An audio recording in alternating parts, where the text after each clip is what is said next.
Hello, everyone. I'm Amy Joy, and I'm not going to waste too much time. Just a couple disclaimers before I get way into this.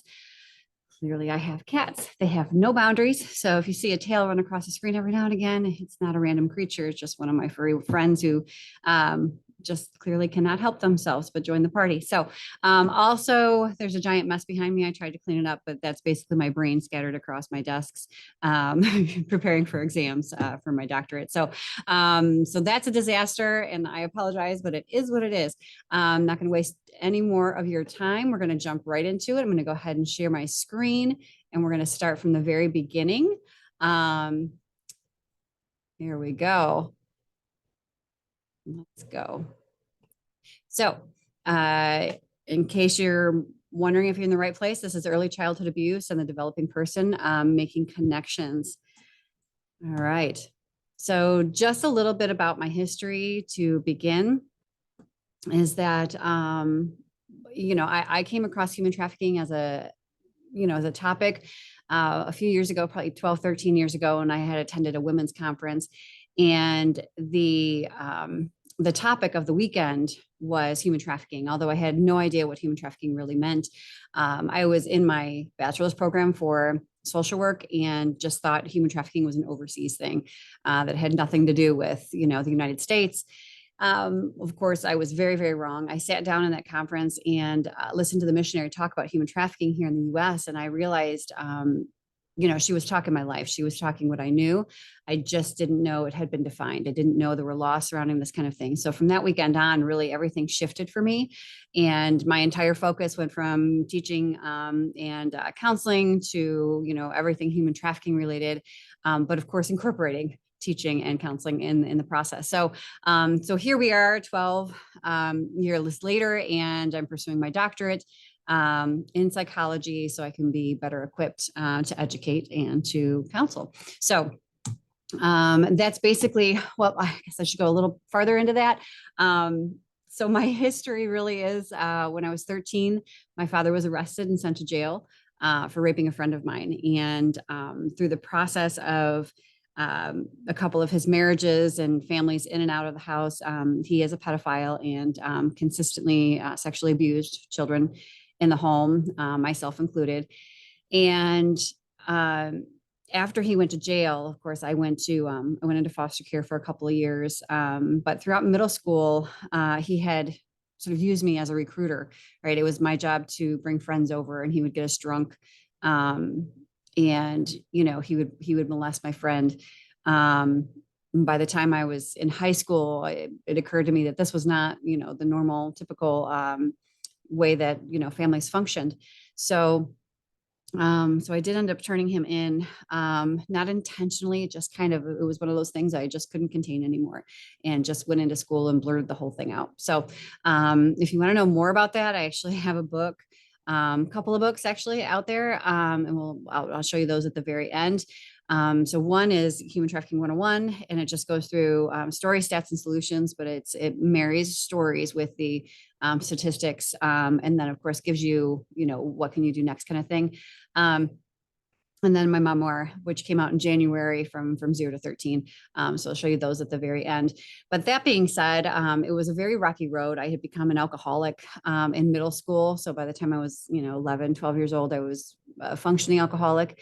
And then when I went into foster care, I really got involved with drugs because the alcohol had stopped. He was purchasing the alcohol. So I started using drugs. And then, the rest we'll kind of talk about a little bit here and there as we move through the presentation, but I don't want to take up too much time away from the education piece here. So, of course, many of you already know you've attended conferences like this before. Maybe some of you haven't, but oftentimes when we're dealing with victims of human trafficking, sexual abuse, sex trafficking, we find common denominators involved with their history. And so when we talk about vulnerabilities, when we talk about things that have happened in their past or currently happening, it adds exponential risk onto whether or not they're going to be re-victimized. So, and when I talk about victims throughout this process, throughout this presentation, it's because it's a legal term. Survivor, I find, is very subjective, right? Some people are like, I'm a survivor because I'm simply breathing. Other people, I'm like, I'm not a survivor until I am fully thriving and functioning and contributing to society. So you take that as what you will. We refer to them here as victims. So a lot of the things that we find in common with those who have experienced sex trafficking, right, is a history of sexual abuse. So the data says about 91% of those who are in sexual exploitation or have been sexually exploited in the commercial industry have a history of childhood sexual abuse.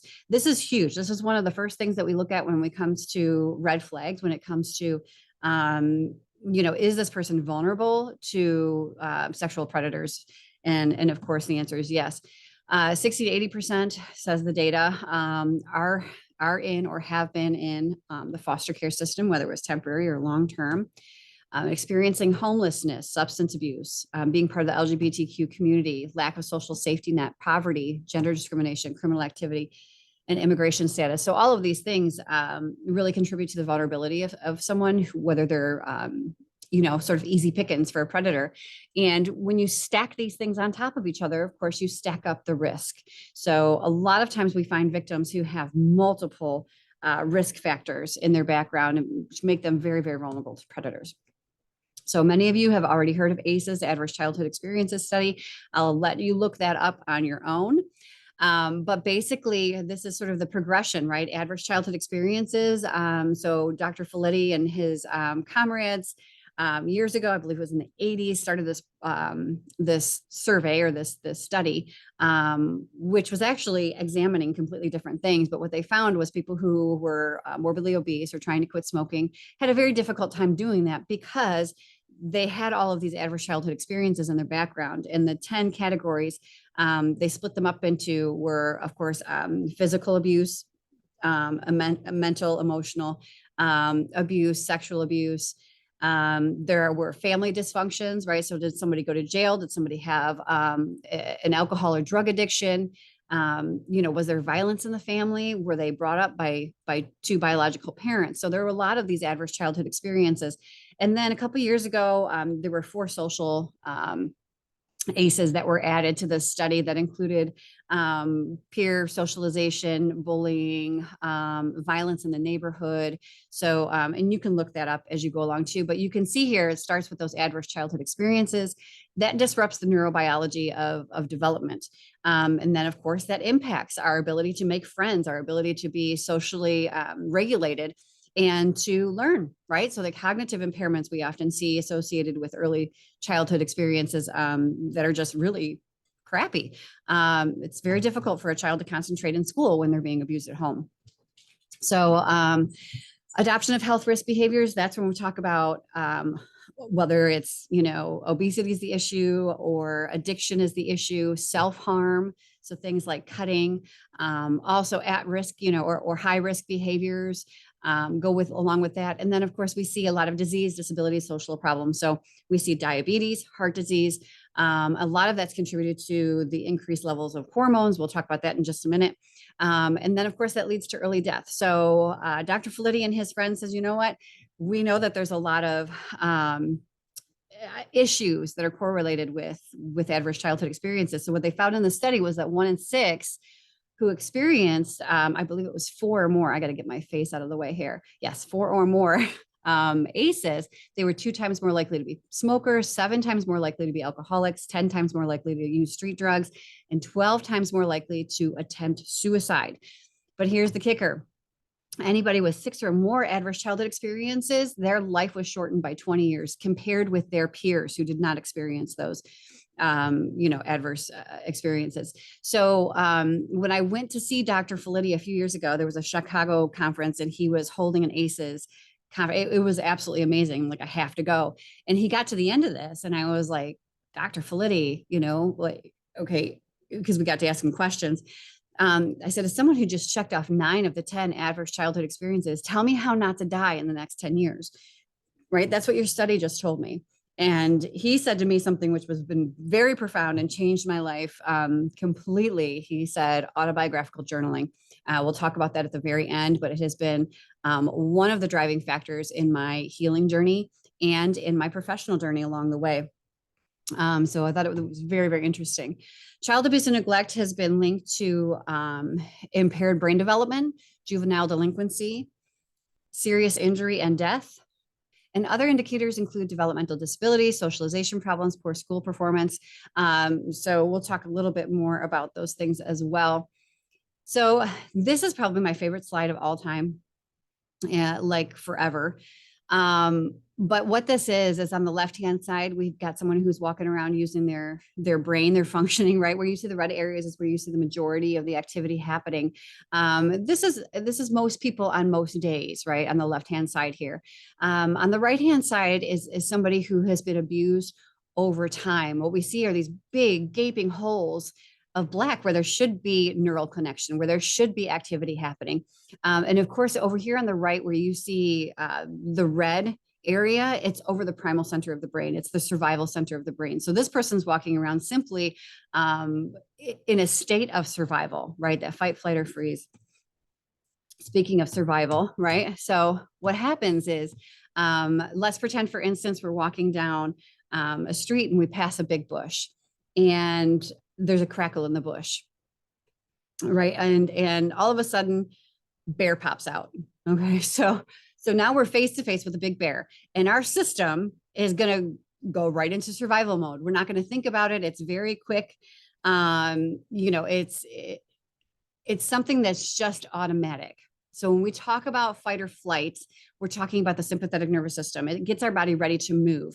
And what happens is our body releases a crap ton of adrenaline, right? So when you're feeling scared or you can feel your heart beating.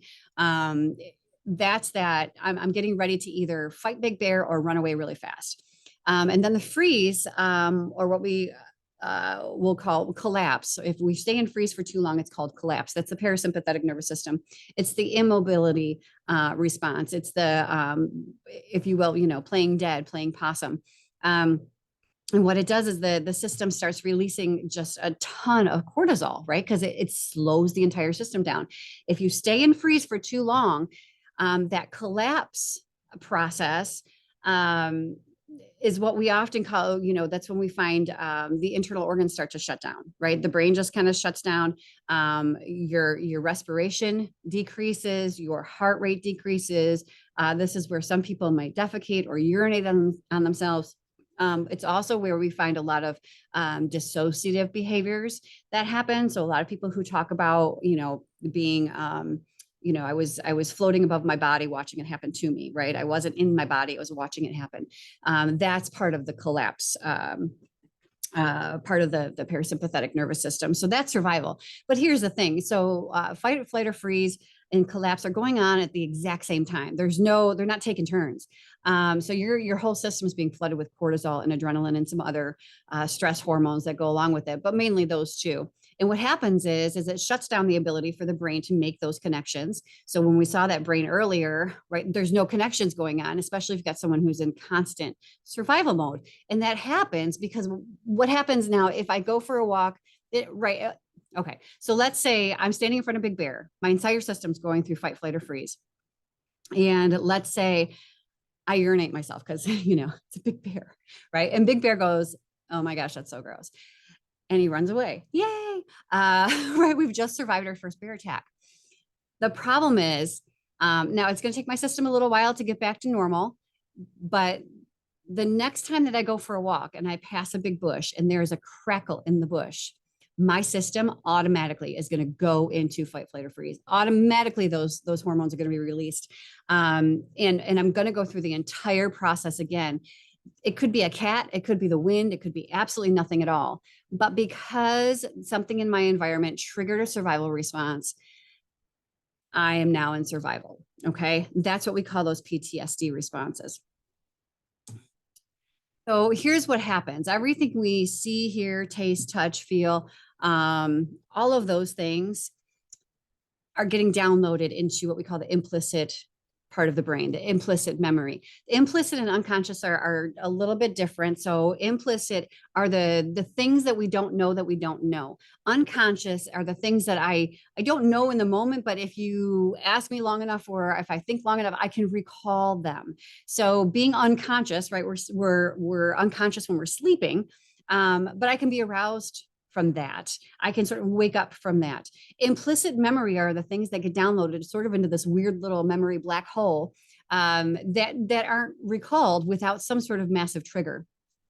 And what happens is when trauma comes down into the activities that are happening around us or within us, right? So trauma is something that actually that's a reaction that happens within us, but the actions that are happening to create that trauma, when that's happening, the cortisol and the adrenaline shut down parts of the brain that help you integrate or move implicit memory to explicit memory, from things that I can't tell you about to the things that I can tell you about. So now when we've got a lot of trauma going on, or maybe we've got one major event, it shuts down the hippocampus. The hippocampus is largely responsible for memory integration, from that implicit sort of memory box into something I can wake up and tell you about tomorrow, that explicit memory box. Okay. So this is huge when we talk to victims of trauma, of sexual abuse. They often have big gaping holes in their memory, and this is a big reason why. So again, those increased levels of cortisol and adrenaline, it actually damages the hippocampus, especially over time. And those who have been diagnosed with PTSD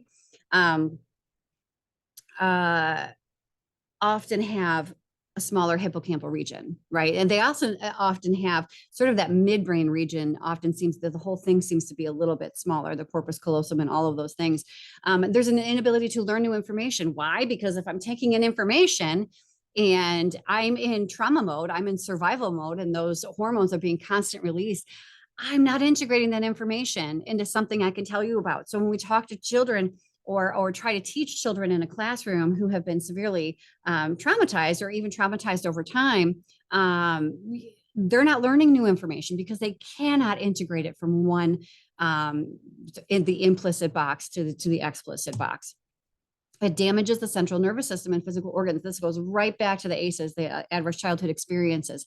So all of that flooding of cortisol and adrenaline leads to a damaging of the physical self and the nervous system self. So this is huge. Of course, we see the diabetes and obesity and drug issues and things like that going along with that, and mental health. So some other implications include the amygdala. So the amygdala is the emotional center of our brain. But when it is overactive, the amygdala actually plays a role in shutting down the language center. So the Broca's area, there's a couple different language centers in the brain. So the Broca's area is responsible for processing words and coming up with words. So the Broca's area, if I'm overly emotionally charged, I don't have the words to describe to you what I'm feeling or what I felt or what I saw or what I didn't see. There are no words. So if you've ever seen somebody in shock and they can't tell you what just happened, it's because the Broca's area of the brain was completely offline. There's nothing to describe what's happening there. The prefrontal cortex, of course, we call it the neocortex because of new for neo, right? And then the growth is actually inhibited. There's deficits in impulse control, learning, problem solving. It's associated with antisocial and aggressive behavior. So one thing I want to say is when we talk about biology, when we talk about the difference between female and male, we often see the amygdala impacted more in females and the prefrontal cortex impacted more in males. And this is not to say that both are not impacted in both genders, but this is to say that one is impacted more in one degree and another in another. So just keep that in mind. And it makes sense when we evaluate, especially if you've got one boy and one girl at home, right? I've got a son and a daughter, and they absolutely displayed these things differently. So, you can just take a look at that, especially sitting in a classroom even, and compare the two. So a little bit about memory. We've got 3 different types of memory. So factual memory, what I know to be true, a tree is a tree, right? When I say tree, you get a visual representation of a tree, or you see the word tree. That's a factual memory. You know that to be true. We're not going to get too Confucius about it. A tree doesn't exist unless you're in, whatever. And then episodic memory is the experience of a tree. I sat under a tree yesterday. That's an episode in time. It gives me one specific, episode, one specific scene that I participated in. And then when you combine those two with the emotional connection over time, you've got autobiographical memory. And autobiographical memory is a representation of all your experiences related to that tree, right? So when I was a kid, I climbed every tree I could. It links what you know with the experience of the thing, right? So, in order for someone to heal from trauma, um, they have factual memory, right? And sometimes that's broken up in pieces. Sometimes they have bits and pieces of episodic memory. But if you don't have a full awareness of both of those pieces, you cannot put together an autobiographical narrative. You don't have a story to link all of those things to. And if you cannot link those things to autobiographical memory or to create your story, to tell your story, to tell your narrative, right? Healing is seems so almost unimaginable, right? We've got to be able to tell what happened when it happened, um, at least to a degree where we say, I get it, and I'm going to now integrate. I'm going to link. Integrate is not mushing together. Integrating is linking. One part is getting to know another part.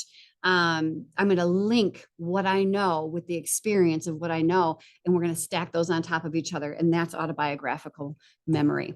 So the flow of information when it comes to brain development and how the brain works, right? It goes to the right side first. And the right side we know is the creative side. That is the side that is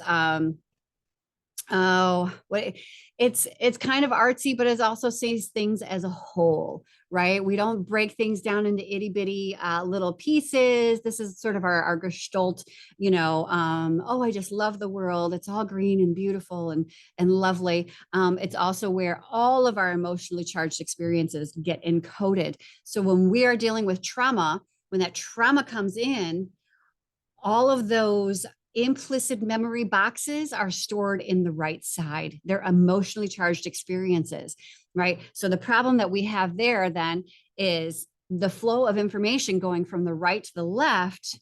Now, the left is all of our L words. It's linear, it's linguistic, it's logical. For all you OCD type A people out there, this is your brain, right? So not that we don't use our whole brain at all times, we do. But these are, for the people who love Excel spreadsheets and things like that. And I do too.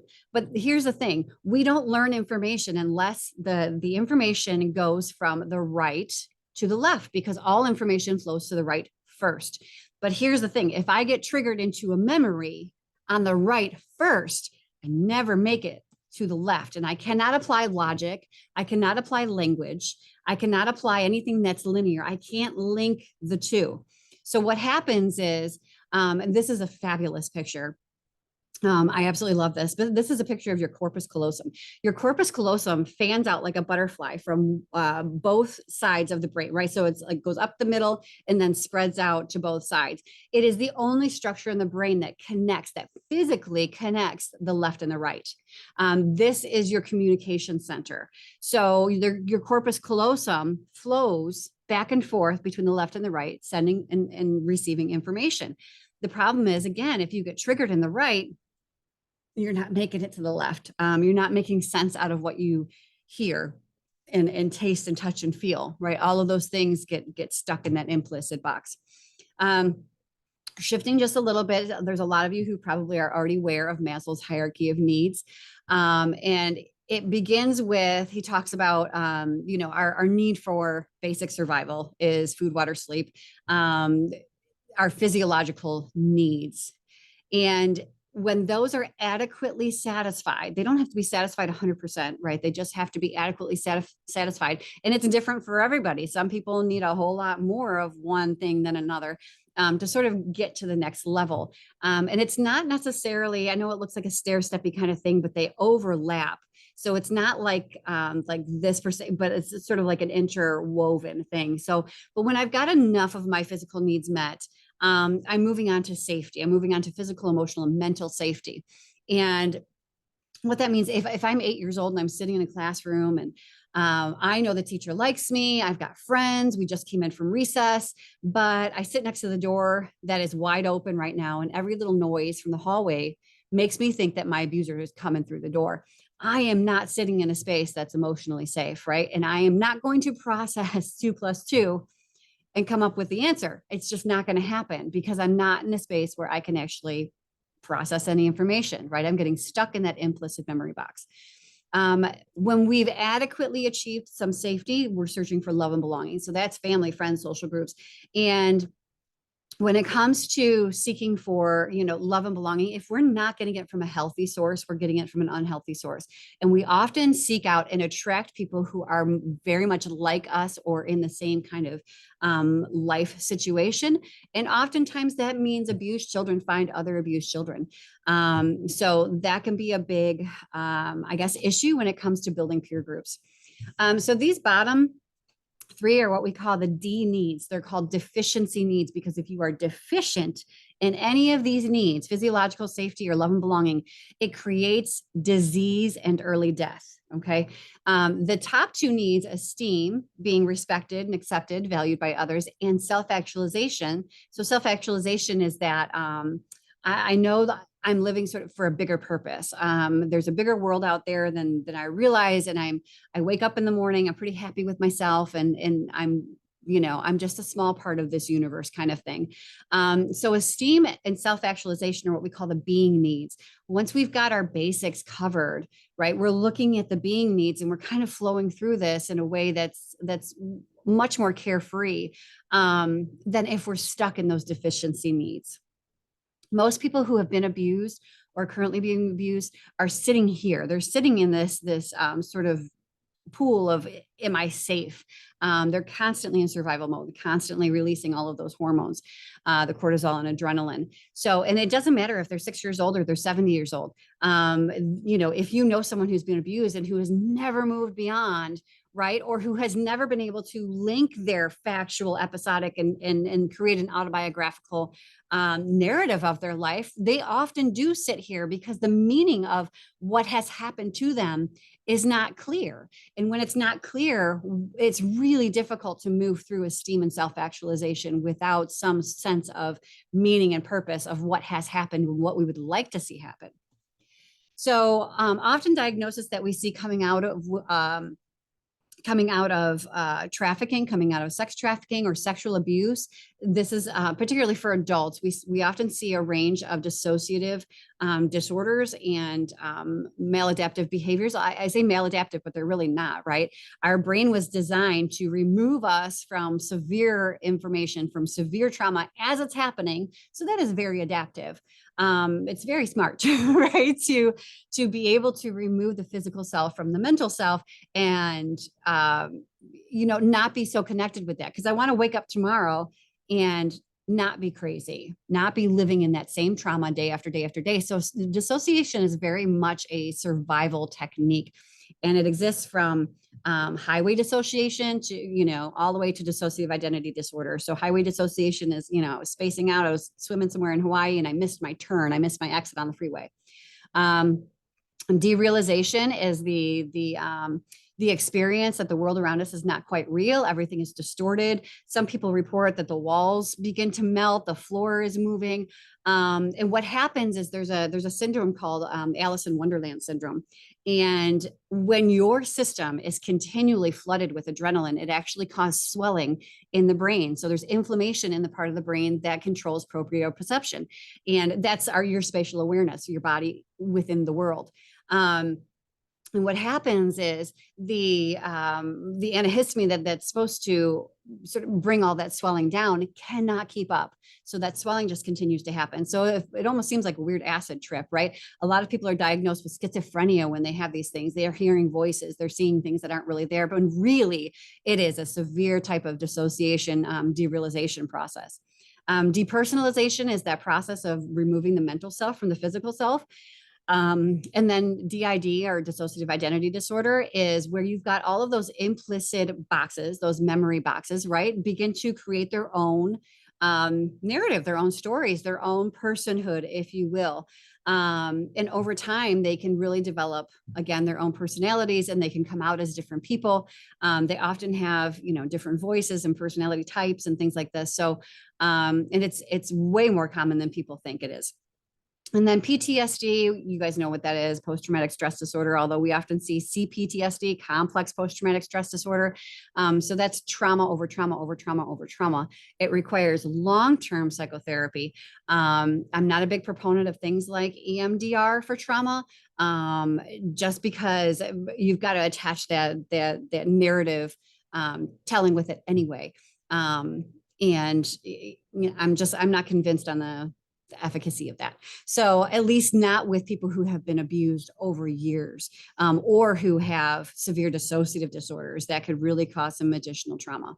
Anxiety and depression, pretty self-explanatory. And then Stockholm syndrome, what we typically now call trauma bonds, right? So it's that deep psychological attachment to one's perpetrator.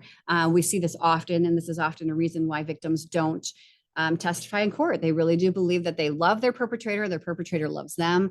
And it is a game for the perpetrator, that they have built in this system of attachment to their victim. So common diagnosis in children with a history of trauma include attention deficit disorder with or without the hyperactivity, autism spectrum. We often see this because of dissociative behaviors. If they're nonverbal, again, if that language center didn't have a chance to turn on, parallel play. So engaging, not engaging with peers in play, but playing next to them, right? So sort of mimicking what they're doing, but not engaging with them.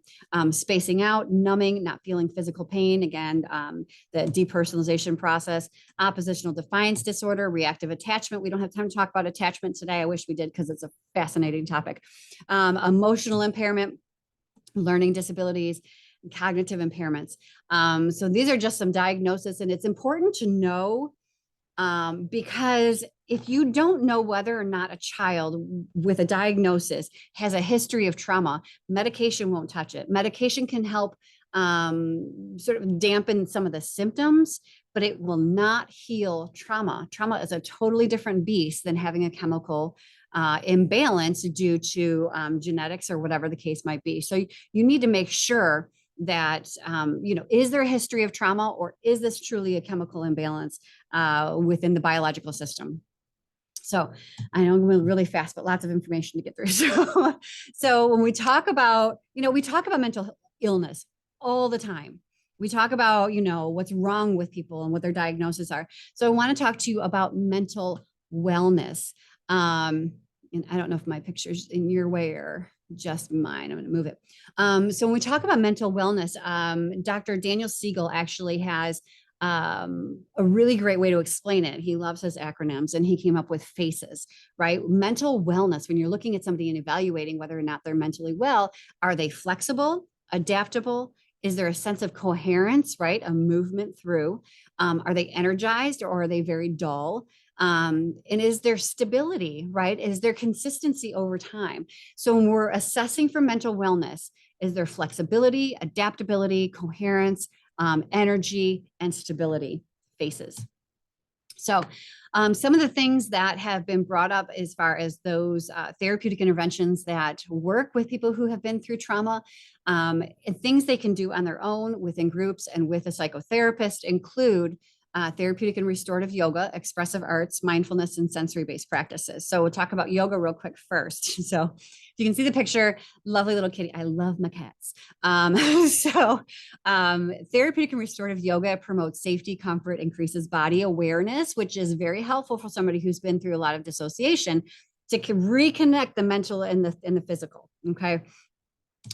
So it develops self-soothing and awareness techniques, self-regulation, restores balance in the body, and allows for relaxation to occur naturally, and it boosts immune function. So these are huge benefits. Now, I will tell you, therapeutic and restorative yoga is a different kind of yoga than your typical yoga class that you're going to take at the gym down the street. These are run by professionals who understand the dynamics of trauma and will run a class accordingly. So just keep that in mind. Expressive therapy. So this is anything that has to do with art, music, drama, dance, movement, poetry, writing.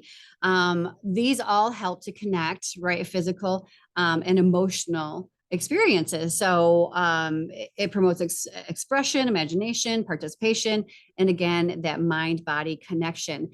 So these are the things that really, when we start to do these, we're connecting those two parts of the brain. So when I paint something like this, right, and somebody asks me, well, how did it feel to put the red paint on the canvas, or how does it feel to look at that now? All of a sudden, you know what, I can attach a feeling which exists in the right side of the brain, which exists where the implicit memory boxes are, where the trauma is stored.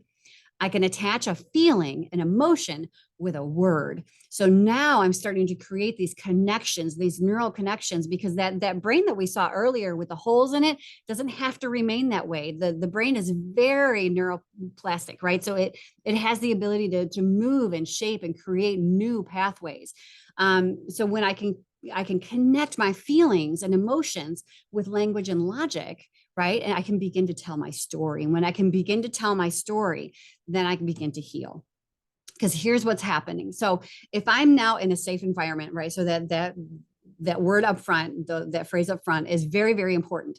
I have to be in a safe environment. This does not work if I'm still unsafe, if I'm still swimming around in cortisol and adrenaline and in abuse. It just isn't going to work. But if I'm in a safe environment, let's say I'm in my therapist's office and all of a sudden I get triggered into a memory, right? One of those implicit memory boxes just explodes, and that's filled with trauma. And all of a sudden I'm 4 years old. I can hear what's happening. I can feel it. I can taste it. I can see it. All of these things are happening. My implicit memory has just opened wide up. But here's the difference. I'm in a safe environment. And all of a sudden, my hippocampus is not shut down, right? I'm not in a space of complete physical trauma because my surroundings are safe. So when my hippocampus is online and I get triggered into a trauma moment, my implicit box opens up. All of a sudden, now I can begin to attach words and logic to my experience. And I can start to link, I can start to integrate my implicit memory into explicit memory, into something I can tell you about. And it may be very slow. It may have to start with nods, yes and no. It might have to start with pulling out emotion cards, and then we can talk about those. It might start with drawing pictures. It might start with a sand tray and building a little house. There are a lot of ways to communicate experience with a clinician. But what happens is when I start to tell my story in that explicit memory, I give myself now time, space, and person orientation. So instead of being, I'm 4 years old and it's happening to me right now, it's, you know what, that happened 40 years ago. It happened then. I can still see it, hear it, taste it, touch it, feel it. But I know it happened then. It is not happening now. And the more I can do that, the more I heal and the more I come out of those PTSD responses and moments. So when it comes to mindfulness and sensory-based practices, mindfulness is simply bringing yourself back to the present. So we use our senses for that. What do I see, hear, taste, touch, feel, right, in my environment, to bring myself into awareness? Breathing techniques.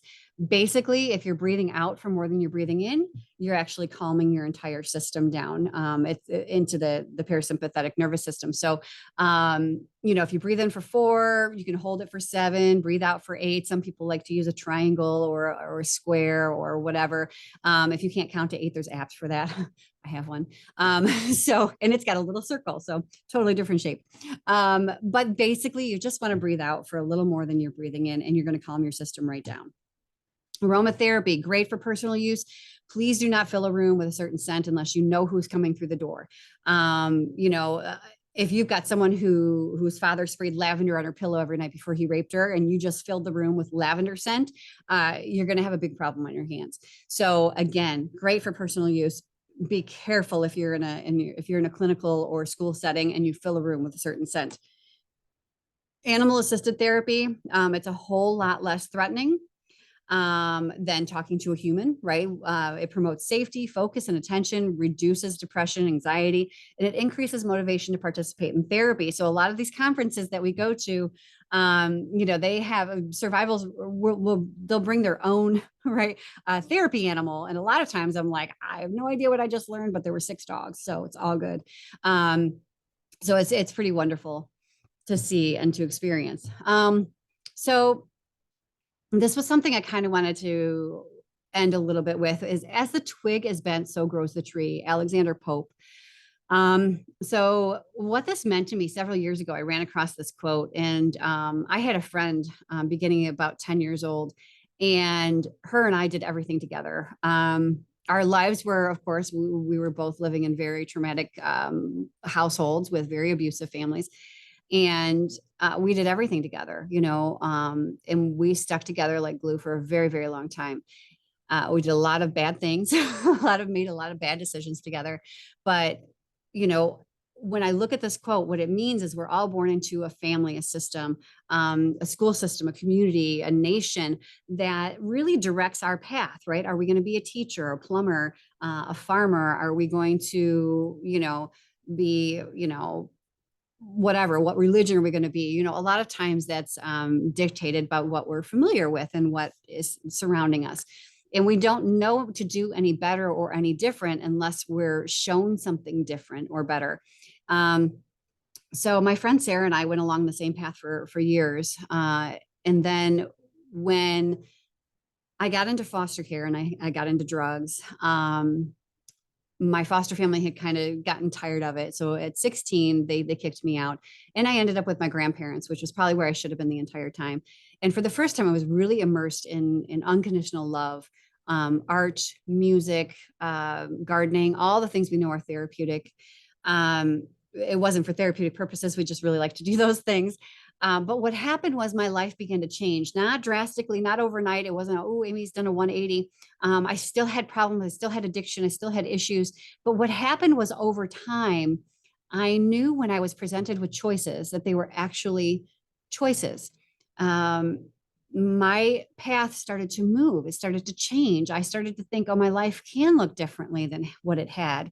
My life can be more like my grandparents than my parents. You know what I mean? So it was like a slow mental shift.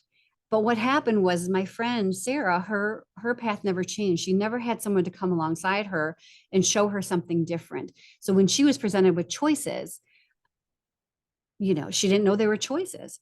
So a couple of years ago, 2019, actually, after 13 years of her being trafficked out of Detroit, she died of an overdose. And our lives had absolutely gone in two opposite directions, even though they had started right along the same path.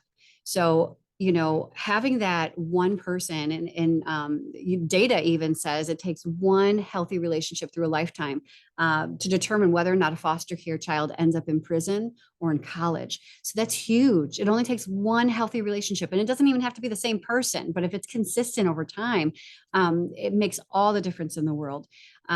So if you're that one person, who's like, I'm going to come alongside this person and just show them that there's a different way. You don't have to be big, giant counselor. You can just be a good example who comes alongside and encourages them.